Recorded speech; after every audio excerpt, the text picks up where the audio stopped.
श्री वल्लभाधीश की जय, श्री गुसाई जी परम दयाल की जय, श्याम सुंदर श्री यमुने महाराणी की जय, श्री હરિરાય મહાપ્રભુ की જય। આપણે ભ્રમર ગીત વિશે રસપાન કરીએ છીએ। તેમાં આગળ પાંચમો શ્લોક આવે છે। અન્યથા ગોવ્રજે તસ્ય સ્મરણીયં ચશ્મહે સ્નેહાનુબંધો બંધુનાં મુનેરપી સુદુસ્ત્યજ અન્યેષ્વર્થકૃતા મૈત્રિયા વદર્થ વિડંબનમ પુંભી શ્રીપુ કૃતાય દૂત સુમનસ્વી ષટ્પદૈ। તે વિના હવે આ ગાયોના વ્રજમાં બીજું કંઈ પણ તેમને સ્મરણ કરવા યોગ્ય અમે જોતી નથી। માતા પિતાનું તેમને પ્રિય કરવામાં આ જ કારણ છે। પોતાના સંબંધી માતા પિતા વગેરે ઉપરનો સ્નેહાનુબંધ મુનિને પણ અત્યંત દુષ્કર થઈ પડે છે। પુરુષોએ સ્ત્રીઓ સાથે કરેલી મિત્રતા જેમ વાસનાપૂર્તિ કાર્યપૂર્તિ હોય છે, ભમરાઓએ પુષ્પો સાથે કરેલી મિત્રતા પણ કાર્યપૂર્તિ જ હોય છે, વાસ્તવિક હોતી નથી। તેમજ પોતાના સંબંધીઓ સિવાય બીજા કોઈની સાથે કરેલી મનુષ્યની મિત્રતા પણ કાર્યના હેતુ પૂરતી જ હોય છે। તેવી મિત્રતા કાર્ય હોય ત્યાં સુધી માત્ર અનુકરણરૂપ હોય છે, પણ સાચી હોતી નથી।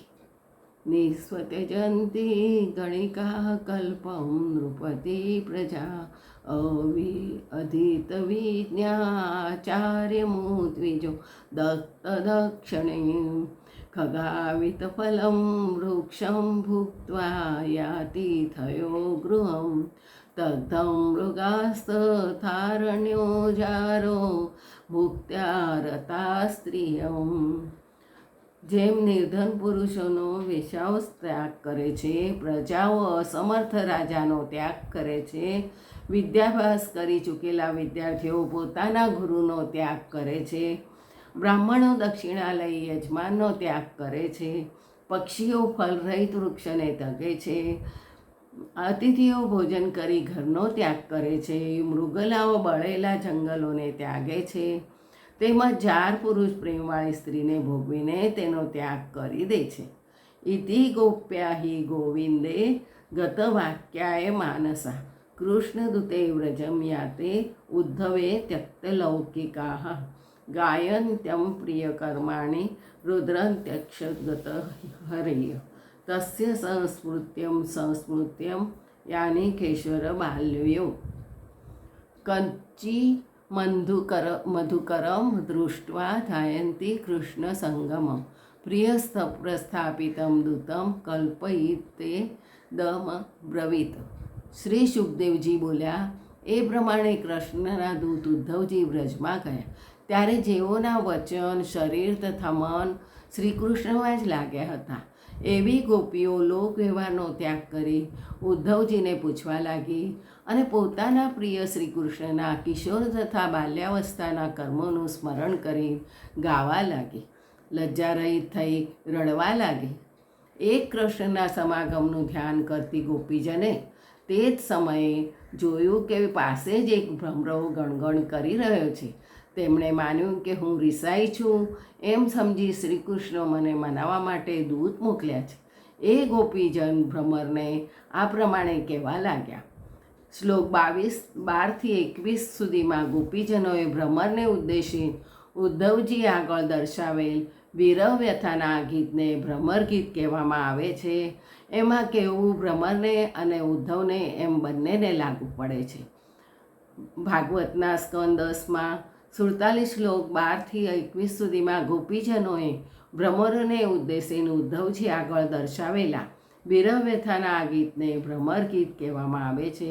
એમાં ગોપીજનોનું કહેવું ભ્રમરને અને ઉદ્ધવજીને એમ બંનેને લાગુ પડે છે।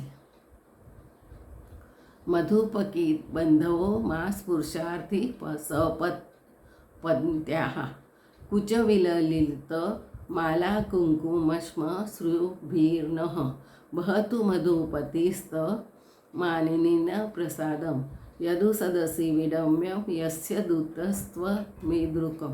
હે ભમરા, તું કપટીનો મિત્ર કાર્ય સાધક છે, તેથી તું પણ કપટી છે.